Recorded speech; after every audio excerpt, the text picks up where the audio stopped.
Hi everyone, welcome back to Casual Watch Talk. Well, today I've got a very special guest. It's Mike France has kindly joined me again from Christopher Ward. Mike, thank you so much for joining us. My pleasure, Sam. Good to be back. Yes, yeah. Always a favourite interview for me to do, and also a favourite of our audience because we always get a lot of great comments. So keep them coming, guys, in the comment section down below. We've got a ton to talk about because since last time you were on, which didn't seem that long ago, but so much has happened in the world of Christopher Ward, I think. So much has happened in the world as well. I think it's been 6 months, at least 6 months since we spoke last. What have been the highlights for you over the last sort of 6 months? Well, if we're talking product highlights, I mean, the launch of the C60 concept, which I'm wearing on my wrist, number 13 was mine, which we launched at the back end of October, early November in a limited edition of 210 pieces, which sold out incredibly quickly. And I think established us as in a slightly different space than we'd been in before. And this was, or is, high horology in many ways. And it's an exceptional piece. And it was incredibly well received by people like your good self, but also by, if I dare say it, more importantly, our customers. It's the most expensive watch we've ever sold. Arguably the best value watch we've ever sold in many ways because of the level of finishing, particularly that was inherent in the watch. But to have sold it out as quickly as we did was a surprise to us all, and very encouraging, and has given us a lot of confidence about what we're going to be launching next October, November, which I'm afraid I can't really talk to you in detail about today.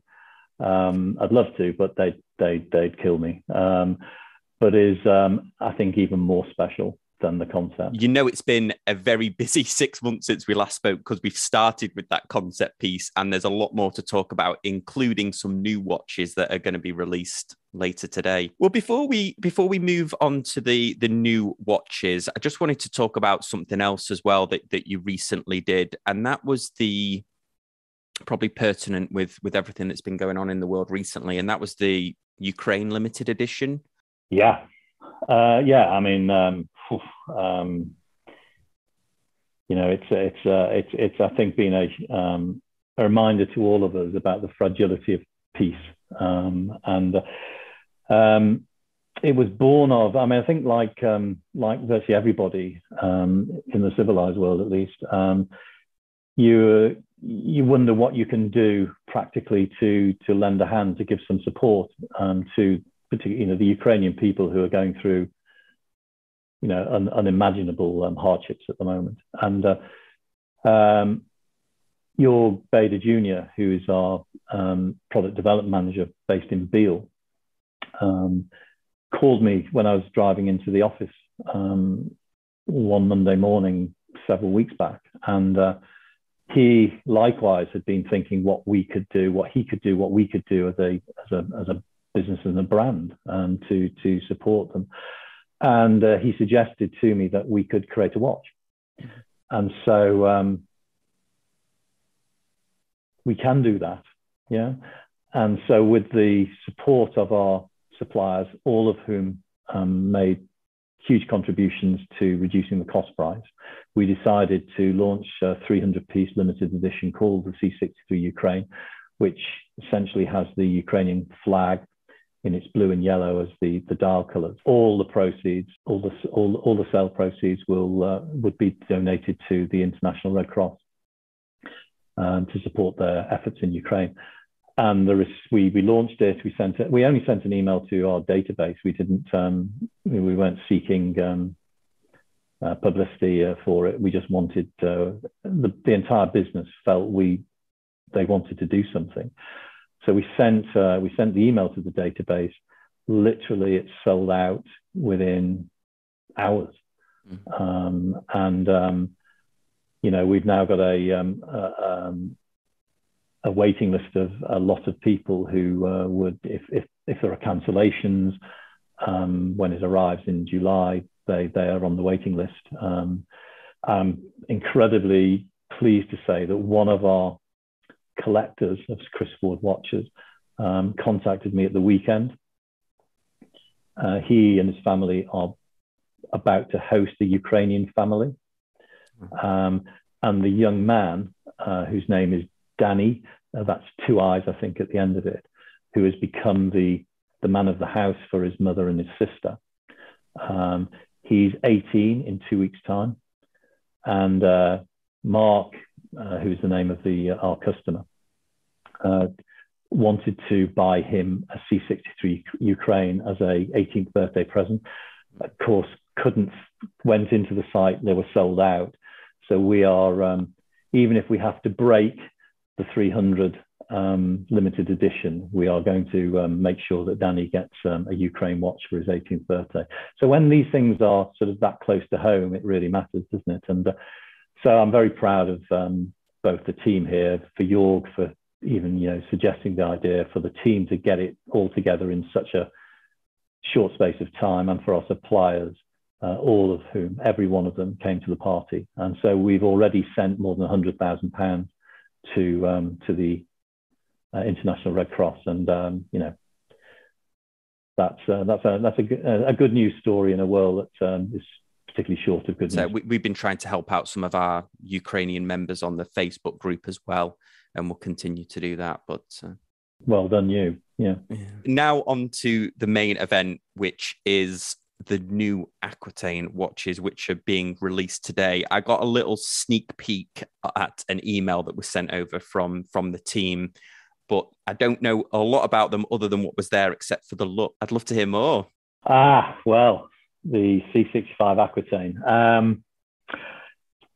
I think it's arguably the most beautiful watch we've ever created. And I wish I had a pound or even $1 for every time anybody who's seen it so far has told me that this is their favorite ever Christopher Ward watch. Oh. So, which is going to be interesting. Of course, it'll be the general public, the public at large, who will determine whether they think it's also the most beautiful watch we've ever created. But it is, I think, an exceptional collection. It's launching in 3 versions: the automatic, powered by the Sleater W200, a GMT version, which is powered by the 332 GMT movement, and a bronze chronometer based on the SW200. But the real hero of the Aquitaine is the sapphire bezel, and it's clearly in the parlance, a retro dive watch. It's and as you will know, Sam, I mean, if you go back to the early 50s when Jacques-Yves Cousteau was scuba diving, he and by the way, his birthplace was Aquitaine. Oh, really? Oh, that's a nice tie-in. So a nice tie-in there. So that's why it's called the Aquitaine. In the it's not coincidental. Not coincidental, no. It's based, and if you go back to the start point of modern dive watches, the contemporary dive watch really, and it's a fight between Rolex and Blancpain, isn't it, as to who got there first. Blancpain probably have it just with the 50 fathoms, Cousteau worked with them in the development of that. It was the first time a unidirectional bezel, a watch could be used accurately in scuba diving. At that time, the bezel, I think, if I'm not mistaken, was a Bakelite construction with the 50 fathoms. In more recent times, they've unusually, because sapphire is still, in terms of bezels and dials, a very unusual material to use, but they moved to a sapphire bezel. And when we were reimagining the C65 Trident Mark I, we set off, as we always do, to create a Mark II. It was the time in the cycle for a Mark II to come out. It was 4 years, still selling well, but we wanted to, improve it. And therefore, the design and the product teams went through the usual cycle of looking at every aspect of the watch for improvement. The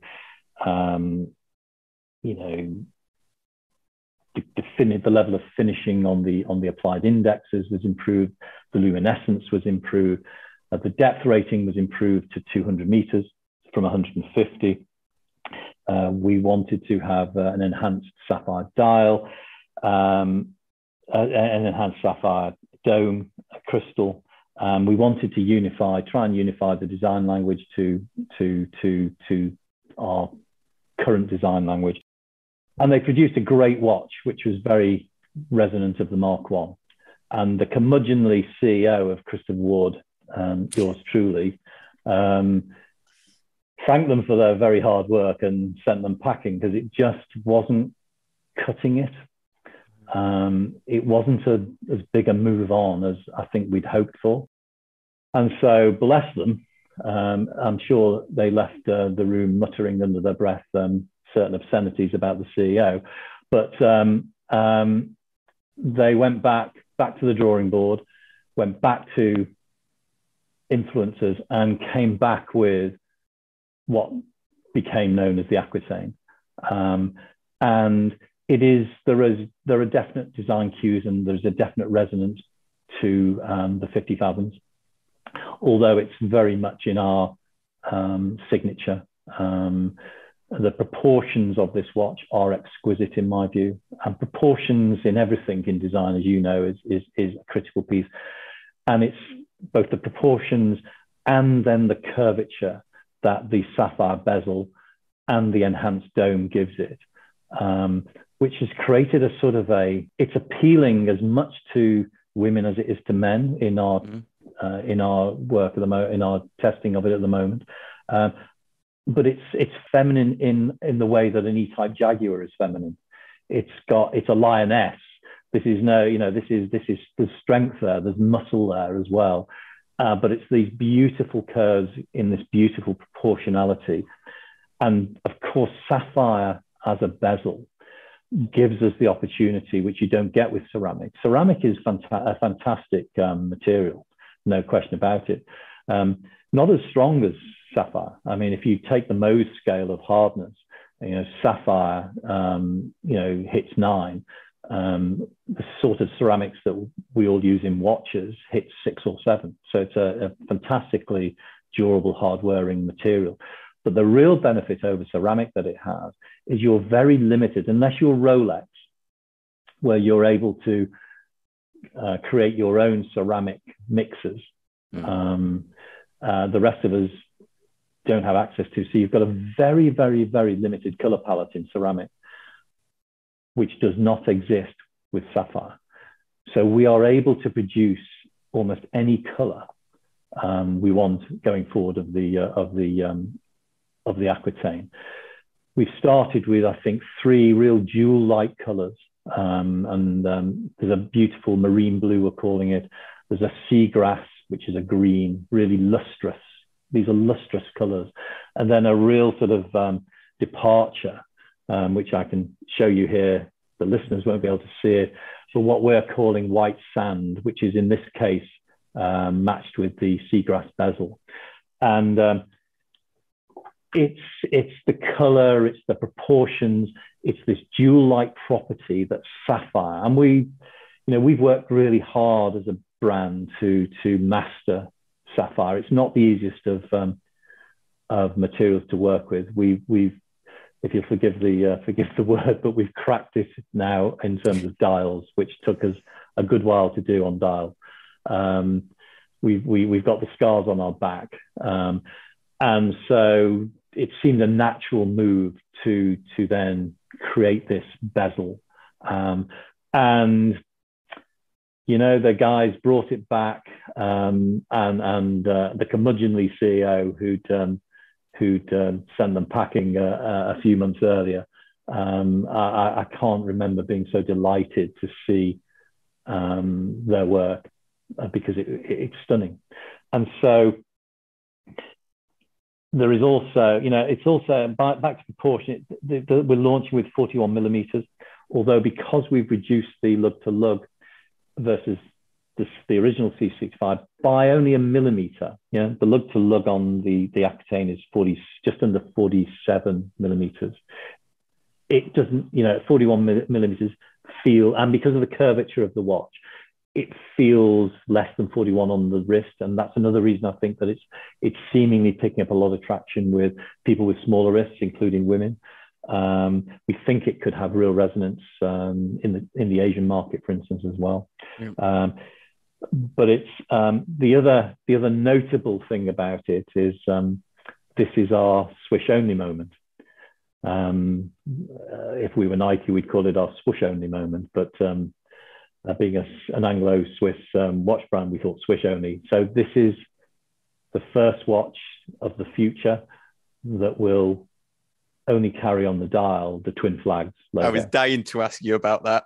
I'm sure you won't be alone. No, I mean, I think anyone that owns a Christopher Ward watch knows that having Christopher Ward on the dial it's part of the brand. It's not obtrusive at all on any of the watches, but I think the number one comment that you get when you're reviewing it is, "Oh, I wish it didn't have the name on the dial." And this, I just was smiling that this is finally, of all of the positive things that we say about Christopher Ward on the channel. In fact, we've even been accused of Casual Watch Talk being a pseudonym for Christopher Ward Talk. Oh, I've not heard that. Great, I like it. Yeah, may it continue as far as I'm concerned. Exactly. Chris and I are huge fans. But yes, now you're finally saying that, guys, the name is not on the dial. Let me tell you a story, Sam, which will be interesting to your listeners and you, of course. Back in 2015, when we developed the new logo and the new design architecture, we wanted to use just the twin flags logo on the dial. Yeah. However, when you create new logo types, you always have to put that in front of your lawyers. Our lawyers said that in the very litigious Swiss watch industry, there might be at least one of the major groups, no names, no pack drill, who might object to something that looked like a Swiss flag. Yeah. Therefore, whilst their view was you will definitely win because it's nothing like it, this is as we know, this is a very litigious industry. One of those companies, for instance, has 30, as I understand it, 38 law firms around the world who just trawl constantly for any infringement of any of their copyrights or trademarks. I mean, it's like incredible. But the lawyers had said, look, our advice would be that you run it alongside the name for 5 years. After that time, you're not going to get any issues at all. But our recommendation is that you should run it for a period of 5 years to gain usage rights. So we decided that was sound advice. We didn't want to be tied up in knots for years in expensive legal suits with people who have much deeper pockets than we have. So we took that route. I still really like the left aligned 9 o'clock Christopher Ward, personally, but our original intention had always been to go twin flags only. It's now beyond the 5 years, and I'm delighted to say that we're now on the dial. Christopher Ward will always be on the rotor arm and or the case back, and in the Aquitaine, where all of the watches are exhibition case backs, certainly this stage, Christopher Ward is on the rotor arm. You probably can't see it, but it's engraved onto the rotor. And that's the way it's going to be going forward. And I think we know from research we've done, and we know from many reams of copy that have been posted about our logos, that the twin flags is universally loved. and it's a meaningful symbol because it represents England and Switzerland. It's very meaningful to us. It also, I think, is a very clever logo. So we're not pretending we're Nike, or we're certainly, but you know, with a bit of self-deprecation in there as well. Swish only is the way we describe it internally, and but it also fits with some of the design language we've been developing over the last few years, which is, you know, we've moved towards a 6 o'clock positioning of date windows. That's our default date window position. Love it. Huge fan. I know. And the Aquitaine has a 6 o'clock date window positioning. So there's a beautiful symmetry between the twin flags and the date window that I think will work on all watches going forward. So it's a big moment for us. I know it'll gain a lot of words online, but we're very close, as you know, to our forum, and we engage with our forum in design work that we're doing. We use them as a feedback loop, early feedback loop, and also these are real watch aficionados themselves, many of them, and they have really very interesting views on product and design. And so we you know, where we think they're right, where they give us some fresh insight, you know, we listen and sometimes incorporate into our designs. We of course talked to them about Swish only, and they were delighted, and so hopefully it'll go down very well. But it's the future of our dial. Yeah, and I'm sure in a couple of years we'll be talking about the increase in the resale market of older Christopher Wards that have the name on the dial. That will be, hopefully this will be your Rolex moment with it. Absolutely, that would be nice, wouldn't it? And the other, there are some other things about the Aquitaine, by the way, that are really exciting. Yeah. So we're introducing a brand new bracelet. Okay. One of the other most remarked on, I mean, I think we've always produced great bracelets personally, and generally I think that's acknowledged. If there was one criticism of our bracelets, it's that we don't have screw links. They're pins.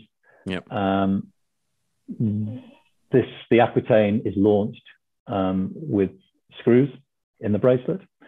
It is also, so it makes it easier for people to exchange links. There's another development even a little further down the line where we continue to push the barriers in terms of engineering. I mean, people will not even know this has been done. We're huge fans of the engineering feats of Rolex. You'll remember that we spent many hours trying to at least get as good as them on bezel clicks. Yeah. And you know, if I'm honest, of course the Aquitaine is using the new mechanism that we developed for T3 Trident 3 in its 120 click bezel. But we think we're second to Rolex at the moment. We're working on that still. But they also, in our view, have the very best engineered bracelets. And we've worked tirelessly to create something inside the bracelet that only Rolex do. Originally, our manufacturer, who's a very, very, very important manufacturer of bracelets, said it wasn't possible to do. The development team, the product team, our engineers, and particularly your senior, who spent many years in the bracelet industry himself. He's one of the great specialists. It's one of the reasons that our bracelets are so good, is that Jorg Jorg, for instance, designed the butterfly clasp. Oh, wow. Had he only had the foresight to register that design, he would probably be alongside Mark Zuckerberg now. The APs that have it and everything. Wow. Yeah. But he didn't. But this is a man who has an intimate knowledge of the engineering of bracelets. And so he and our bracelet supplier have worked tirelessly, and we've now got a bracelet that is up there with the very best that is that's out there.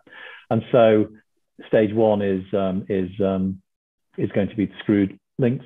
Stage two will be something nobody will even know, but it will make a big difference. And I'm not going to tell you what it is because others will want to copy it. But and that's the sort of, again, it's an example, I think, of it's the details that make the difference. And, the team here are absolutely into the details.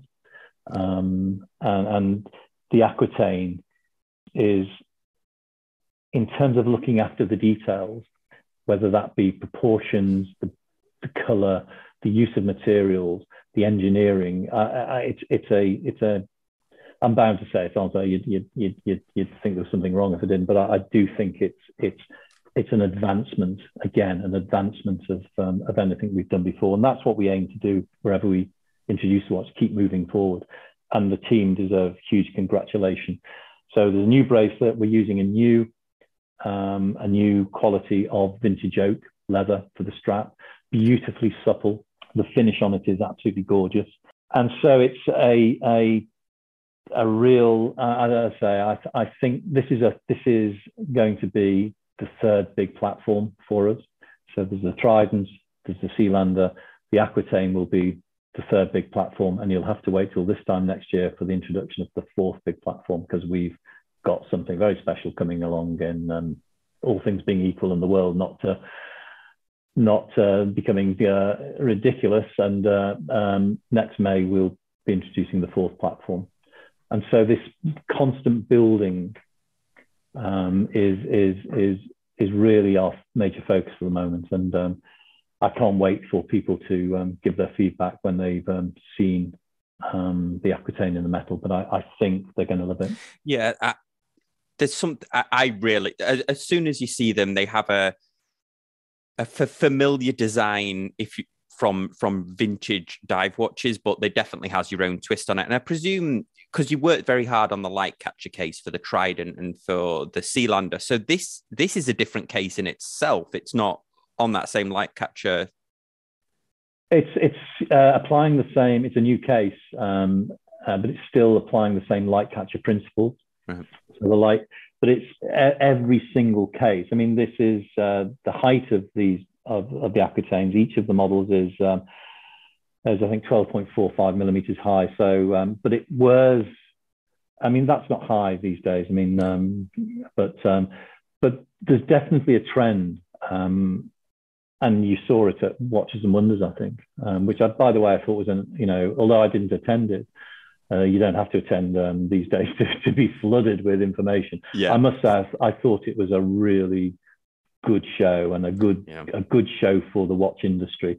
And I think the industry has benefited from a bit of downtime over the last 2 years to be more considered in what they're launching and get off the treadmill.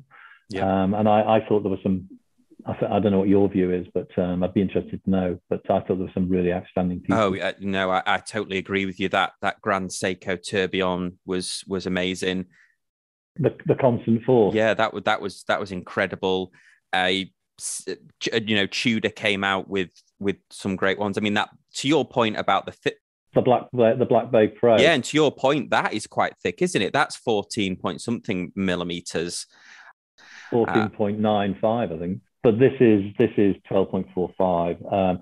But because of the light catcher design, and it's the proportions are different because it's a different watch to the Trident and to the Sealander, but it's still applying the same principles. It's still applying the variation of finish on different facets, all of which aims to reduce the height in wear. So it wears very low. And that is a trend, as I was saying, that I think you're seeing. People are increasingly looking for watches that slip under the shirt cuff. Yeah, it's funny what you said. It was when we were talking about Watches and Wonders on the podcast recently. We were talking about the left-handed GMT watch that Rolex bought out, which I'm not sure is quite the gap in the market that, well, perhaps it is. But I commented in there, and I haven't discussed this with you, but I commented in there that actually what Rolex should do is make dive watches that are more unisex in size, because of the amount of, I've met a number of women where they wear the Submariner, but they can't get the bracelet. So it was funny that you mentioned that that was part of the design idea with this, or at least it's like a fringe benefit that you found. It is. And by the way, I mean, some of it was incorporated in, because the other elements of the bracelet, so we've re-engineered the bracelet, as I said. We've also re-engineered the tapering. The bracelet now tapers down to 16.5 mil from 22. So this is a beautifully elegant. And again, if I was to offer a criticism of ourselves, I think sometimes we've not tapered enough on our bracelets. So, but for this particular watch, it would have been a crime not to have taken that tapering down as far, because it's such an elegant watch.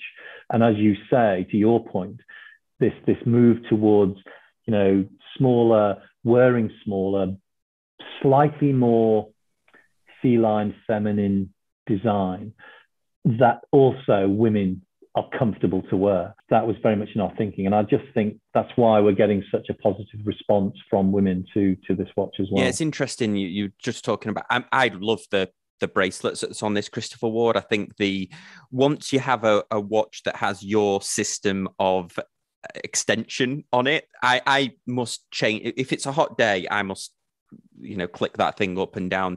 But it's interesting that you were talking about taking inspiration from Rolex for the bracelet, because I think if you're not familiar with handling Rolexes, where their bracelet is surprisingly light for the actual watch, that can sometimes be a surprise when you pick one up, just how light the bracelet is. So it's quite cool that you've obviously recognized that yourself and you're taking inspiration.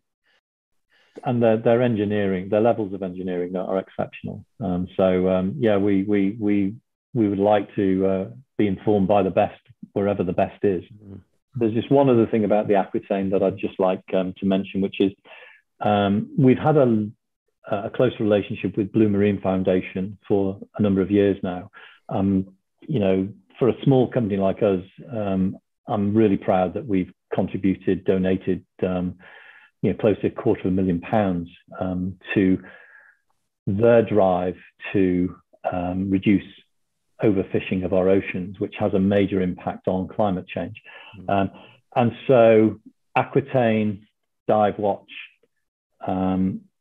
you've influenced and inspired by Jacques-Yves Cousteau.